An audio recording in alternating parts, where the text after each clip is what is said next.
Uma vez que o Carioca fez 3-0 no primeiro tempo, no segundo tomou-lhe um 4-3. Foi 2-0 no primeiro tempo. E a expulsão foi pro outro lado. E a expulsão, exatamente.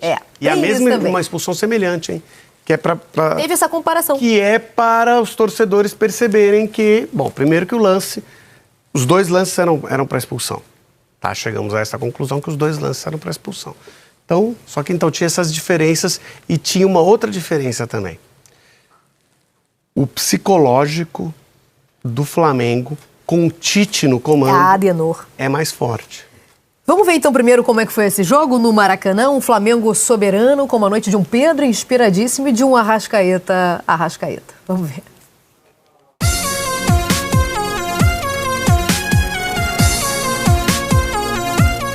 A imagem do Arrascaeta de boca aberta, de olhos vidrados, comemorando o segundo gol, ilustrou bem o que foi o Flamengo. Um time com fome, com apetite. Sim, foi a melhor atuação. Foi a mais consistente, contra o adversário de muita qualidade. Independentemente do resultado hoje aqui, e o nosso adversário foi muito melhor que o Palmeiras. O Palmeiras vinha de 5 vitórias seguidas, com a confiança lá no alto. Só faltaram alguns centímetros para o Endrick alcançar a bola. A partir dos 7 minutos, o clássico ficou frenético. Arrascaeta cruzou e o Everton se agigantou na cabeçada do Pedro e depois na pancada do Everton Cebolinha. Brilha o craque do gol do Palmeiras! Aos 13, Endrick, como um trem, atropelou pelo lado direito e cruzou para Breno Lopes. 1 minuto depois, Rafael Veiga passou e de novo, Breno Lopes. Espalma Rossi! Aos 17, sutileza dupla. Eric Pulgar descobriu Pedro correndo atrás da defesa adversária. O camisa 9 cavou por cima do goleiro. 1-0. Uma bola magistral do chileno Pulgar e um toque de muita categoria do Pedro. Eric Pulgar foi muito festejado e ganhou elogios do chefe. Joga muito. A vantagem fez a confiança mudar de lado. E confiança é uma palavra-chave no esporte. Rossi lançou e Everton Cebolinha dominou com imensa categoria. 1, 2, a cada replay o lance fica mais bonito. Na sequência da jogada... Gol! Olha o domínio do Cebola! E o cruzamento é um passe pro Arrascaeta. Cabeçada certeira para vencer o Everton aos 29 minutos. 2-0. 2 lindas assistências e 2 bonitos gols. Aliás, era noite de dose dupla. Flamengo e Palmeiras, nos últimos 5 anos, duelaram e conquistaram os principais títulos do Brasil e da América do Sul. É tanto equilíbrio que qualquer vantagem para um lado é fatal. Foi o que aconteceu no início do segundo tempo. Gustavo Gomes perdeu o tempo da bola e deu um ipom no Arrascaeta. No judô, golpe perfeito. No futebol, cartão vermelho. 11 contra 10. Mais espaços para o craque que adora os espaços. Arrascaeta recebeu e em 3 atos construiu o terceiro gol, que também passou por Cebolinha, Ayrton Lucas, Gerson e Pedro.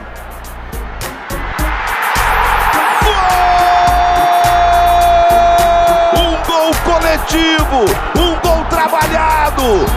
Pedro, um toque de artilheiro. Pedro desencantou. 4 gols nas últimas 3 partidas. Nenhum de pênalti. Já são 33 gols na temporada. Tem sido um ano de bastante gols para mim, a minha melhor fase de gols assim, no ano.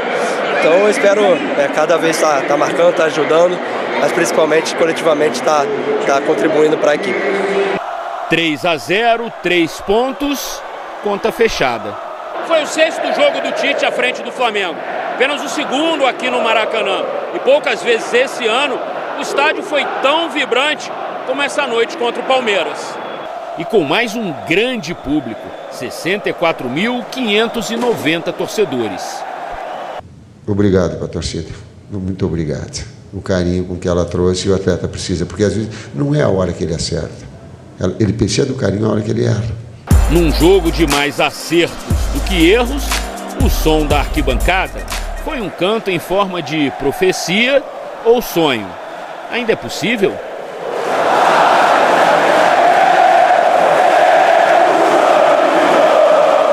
Espero que a gente possa retribuir esses últimos jogos com vitórias, né, buscando classificação para a Libertadores e, consequentemente, o título. Sabemos que não depende só de nós, mas a gente tem que fazer a nossa parte, vencer os nossos jogos e ver o que vai acontecer.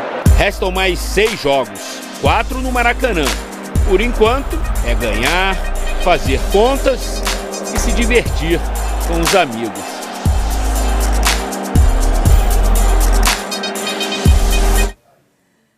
Muita gente lembrando do 3-0 Flamengo e Palmeiras de 19, né? Ainda com o Jorge Jesus. Com um enredo até bem parecido. Expulsão do Gustavo Gomes, muita gente lembrou. Um enredo até muito parecido. Já vou usar esse gancho do Eric das contas e dos próximos jogos. O Jesus estava lá no estádio ontem. Cara, eu não me acostumo com aquele banco de reserva. O cara não sai de trás do banco de reservas vestido de Jorge Jesus. Ele joga junto. Ele orienta, muito... O futebol brasileiro, assim, na moral, é muito louco. Mas tem sósia que, né, é meio assintomática. Mas vamos lá. Flamengo... Não, a do Jesus é bom. Jesus é bom. Flamengo e Palmeiras, então, mais um, porque eu tô voltando a 19, tá, gente? Porque o retrospecto... Aliás, ontem a gente falou isso aqui e eu acabei não explicando essa parte. O retrospecto recente, ele é melhor pro Flamengo, só que em decisões... Mas você tá falando mais um jogo decisivo, só que eles podem não decidir nada, né? Pode ser, não era uma decisão. Pode ser campeão, Bragantino, Grêmio... Eu nem tava falando disso, tava falando, teve Supercopa já, né? Enfim.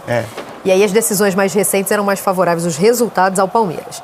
Ontem, de repente, em algum momento, a gente vai tratar isso aí como uma decisão. Ao final do campeonato, vamos olhar essa curva do Flamengo. O Flamengo foi campeão...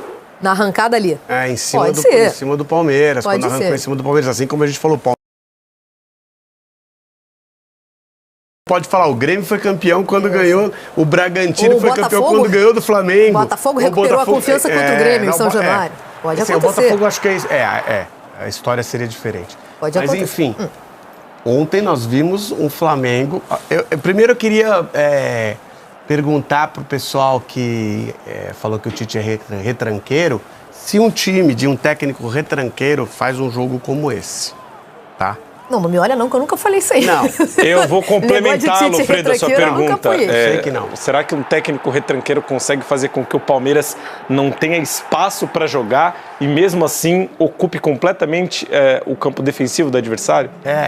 E outros pontos, né?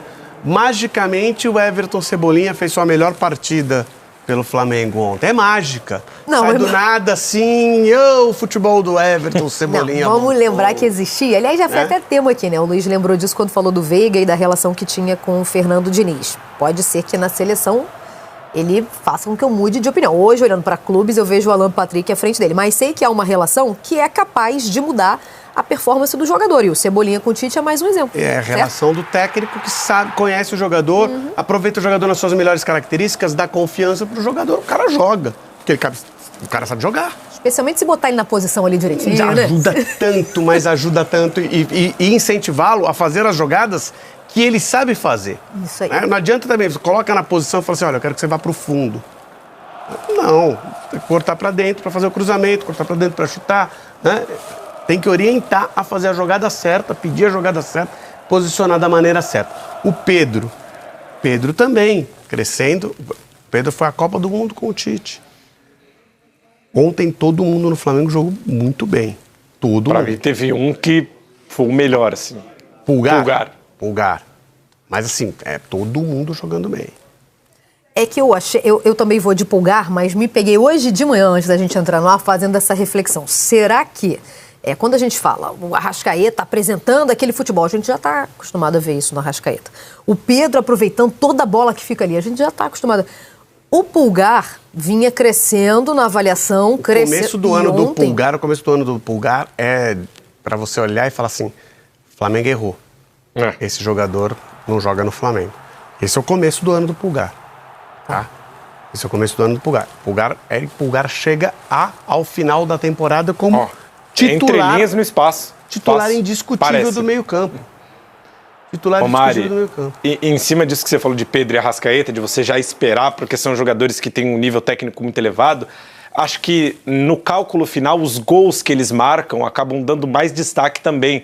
E aí o Pulgar, por jogar numa posição diferente, por não ter números que o credenciem, como o Arrascaeta, por exemplo, que são meio-campistas, mas de faixas diferentes do campo, acho que isso, mais a idolatria, mais o número de títulos conquistados, mais toda a história deles no futebol, acho que deixa a comparação um pouco meio desequilibrada, mas ontem, por mais que o Pedro tenha feito 2, o Arrascaeta fez 1 também, o desempenho, a forma como o time do Flamengo se desenvolveu no 11 contra 11, não acho que a expulsão condicionou o resultado, muito pelo contrário, acho que o Palmeiras conseguiu até se defender um pouco melhor, porque teve que ocupar menos o espaço do ataque e se retrair ainda mais com o terceiro zagueiro de volta, porque tentou os 3 zagueiros no início e não funcionou, mas ele condicionou toda a mecânica do time do Flamengo, ele fazia o jogo acelerar, fazia o jogo parar, invertia bolas, fazia esse passe entre linhas, então acho que ontem ele foi o dono do meio de campo e o dono da partida. E aí tá aí a expulsão. Ó. A expulsão é o chamado Dogso. Conhece? Em português? Conhece do Dogso? Em português, D-O-G-S-O. Isso. É o Dogso. Já viu? É a sigla que em inglês significa negar uma oportunidade clara de gol ao adversário. Tá? Então, o Arrascaeta tinha campo para progredir e aí ele tem direção, tem domínio da bola, né? E o defensor, o último defensor, o impedido de prosseguir. E acho essa muito mais clara e fácil de você cravar como o tal do Dogso do que a do Adrielson. Ela tem 2 diferenças. A do Adrielson é mais próxima da área, mas é lateral. Não tinha tanta área para progredir. É lateral. A do Adrielson é lateral. E não é o domínio mas completo, é mais próximo para a cara do gol. É mais próximo da área. A do Arrascaeta é central, mas é mais longe do gol. E o Gustavo Gomes está de frente, né? Ele abre o braço assim, não vai passar. Vamos ouvir o áudio, então? Vamos falar. Esse lance é violento também. Se não fosse vermelho pelo Dogso, poderia ser vermelho pela violência. Concordo. Vamos ouvir. Foi rapidinho, tá? Foi rapidinho. Ontem mesmo, depois do jogo, a gente já teve acesso. A CBF já divulgou, né? E violência é diferença de maldade, tá? Sim. Duro. Foi um lance duro no rosto. Vamos ouvir, então, o áudio que justificou essa expulsão, ou que deu apoio, né? Respaldou essa decisão aí do árbitro de expulsar o Gomes. Os defensores todos vencidos, ele era o último defensor, esse defensor estava fora da disputa. Essa bola ia ficar clara para esse jogador de vermelho seguir e progredir tinha muita distância, mas os defensores estavam muito atrás. Esse tá muito ele teria o domínio e a velocidade da bola estava com ele muito grande. Esse tá muito atrás e esse tá muito lateralizado perto da linha de fundo, correto? Vamos confirmar. Ele tinha velocidade para chegar no gol primeiro do que os defensores, para mim, tá? Para mim eu concordo também com o Dogs. Olha a distância que tá os defensores e ele tem um campo todinho para enfrentar o gol. Para mim ele teria velocidade para chegar no gol. 15. Tá? Concordamos? Concordo plenamente com o Dogso. Ok. Concorda com o Dogso? Alô, Dogso! Concordo com você, Dogso. Mas não é melhor a gente ouvir um áudio do VAR nítido, que dá para perceber, agora, não é aquela confusão toda? Eu quero ver qual o próximo jogo. O melhor de tudo o VAR está concordando o tempo inteiro com a decisão tomada do campo. Pelo árbitro que foi bem na partida. Estava bem posicionado. O árbitro bem, tomando boas decisões em cima do lance o tempo inteiro. Acabou, ele nem pensou. O árbitro foi elogiado pelo Abel Ferreira. Parou. Ele pode encerrar a carreira agora. Pode encerrar a carreira agora.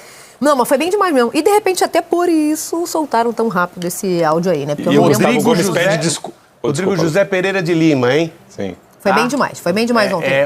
Foi o árbitro do América e Atlético que o Hulk reclamou. Mas também não teve problema, não. Tá. Porque é o Hulk, árbitro, né? Tá. Árbitro jovem. Próximo jogo. Tá indo bem. Eu queria ver... eu lembro desse detalhe, ele é bem novinho, né? Então, até no quadro de é legal a gente falar isso, novos. é legal a gente falar isso, porque todo programa, praticamente, a gente fala de erros de arbitragem e de arbitragens ruins. Quando a gente tem uma arbitragem boa, em que o técnico do time que teve um jogador expulso chega lá e fala, a única coisa que o Abel reclamou foi do tempo de acréscimo, mas tempo de acréscimo, da última vez não teve acréscimo, no 5-0 contra o São Paulo, não teve acréscimo. Errado, tá? Tem que ter acréscimo, embora o jogo esteja decidido. O jogo estava decidido, teve acréscimo, o Abel não gostou muito, achou que o jogo podia ter acabado. Mas isso, o árbitro está certo também. Tá? Então, o Abel elogiou, concordou com a expulsão. Quando isso acontece, é porque o árbitro foi bem.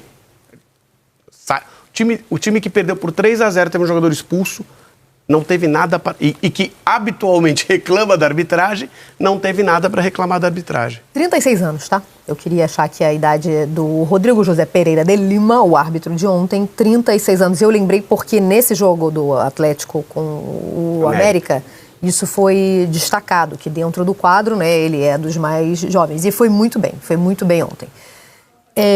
O Palmeiras, era isso que eu queria achar aqui também, tem como próximo adversário no Campeonato Brasileiro já no sábado o Internacional e joga sem o Gustavo Gomes pela expulsão então de ontem, tá? Joga sábado às 9 da noite em casa. Ainda uso aspas ou não? Porque o Palmeiras queria voltar um jogo.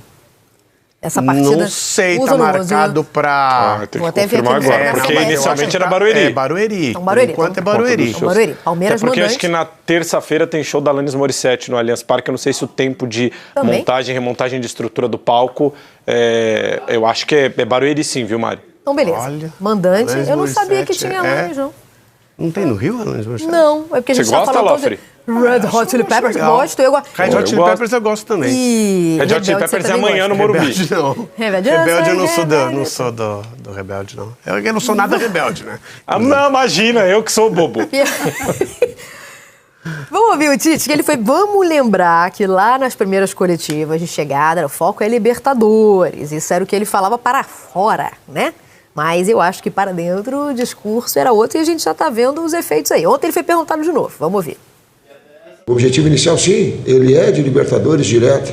Porém, é um campeonato que a cada rodada ele se move, ele se mexe, ele está muito equiparado. Então não vou colocar do sonho nem do risco. Daqui a pouco está colocando, não está nem no G4. Então qual é a realidade nossa? A realidade, ela é do momento, do grande jogo que nós fizemos, do pé no chão, serenidade. Eu já fui picado, já falei para os atletas, depois das 2 primeiras vitórias, nós baixamos a guarda.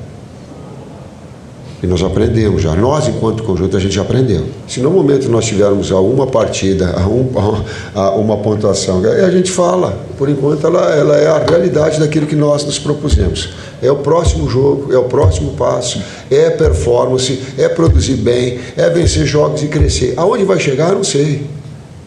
Eu não sei, mas esse é o nosso objetivo de crescimento. Pintou bolinha aqui, deixa eu contar pra vocês. O Palmeiras vai jogar em Barueri, porque temos Roger Waters. Roger Waters também. E a informação vem de Paulo Vinícius Coelho, que inclusive já trouxe uma estatística que toda vez que um time abriu mão do estádio por causa do Roger... Mentira, não trouxe essa não. Só avisou que... Só avisou que é Roger Waters. Mas tem a Alanis Morissette terça-feira. Alanis também, então tá bom. Vocês querem primeiro o gancho do Tite ou do Eric, que eu tô devendo? Primeiro é que eu duvido que o Tite acorda, olha no espelho, vai tomar aquele banho e fala, não, é Libertadores. Eu também acho difícil, mas falar... Conhecendo o Tite, ele acorda e fala, bom dia, Rose. Aí depois ele faz isso. E depois disso ele Jorge Jesus, depois disso ele pensa no título. Jorge Jesus se largou, hein? Vamos lá. Vamos botar os próximos jogos do Flamengo aí na tela, porque o Tite falou que é jogo a jogo, não sabe onde vai chegar. Jorge Jesus tá de olho no cargo ali, ó. Se largou, legal. Ele tá com umas medalhas. Por quê? Não, ele usa uma da Libertadores. Usa da Libertadores. Fla-Flu e Flamengo e Bragantino, ok? Tá. Flamengo ganha essas 2 partidas, vai falar que é Libertadores. Se o Flamengo ganha essas 2 partidas e falar que é Libertadores... Não, quer classificar pra Libertadores com a melhor campanha do segundo colocado. Não, vamos lá. Para com isso. Um caminho que tem uma dificuldade. Você tem um clássico em que o Fluminense, óbvio, quer fazer força para tirar o Flamengo, a situação do Flamengo de título. E se acontecer, o Fluminense ganhar, a probabilidade do Flamengo diminui bastante. Aí tem um confronto direto, que ainda vai ser confronto direto, né? Vai. Aquele jogo, aconteça o que acontecer, ainda vai, mesmo que o Flamengo perca, que o Bragantino perca, ainda vai ser um confronto direto na busca pelo título. E aí, a partir dessa rodada, aí a gente vê quem é que tá. E depois só tem mais um jogo realmente difícil, que é contra o Atlético Mineiro, que pode ser também um adversário a essa altura. Pode. A gente já vai ver a classificação. Pode estar bem equilibrado. Esse jogo aí do dia 3 de dezembro, Flamengo e Cuiabá, tá ali em cima Cuiabá, mas não, é no Maracanã, né? Flamengo antes, mandante e tal, é Maracanã, tá? Isso, é. Aí, veja só, 6 de dezembro no Morumbi. São Paulo é um bom time. Que motivação tem o São Paulo e que motivação tem o Flamengo se o Flamengo chegar nessa rodada disputando o título depois de um campeonato como esse? E já aconteceu, né? Do Flamengo ser campeão no Morumbi na última rodada dos pontos corridos, recentemente. Perdendo o jogo, inclusive. Isso. Então, eu ia lembrar disso, com a diferença de que se acontecer, muito provavelmente, com a tabela embolada como está agora, não vai poder, o Flamengo não vai poder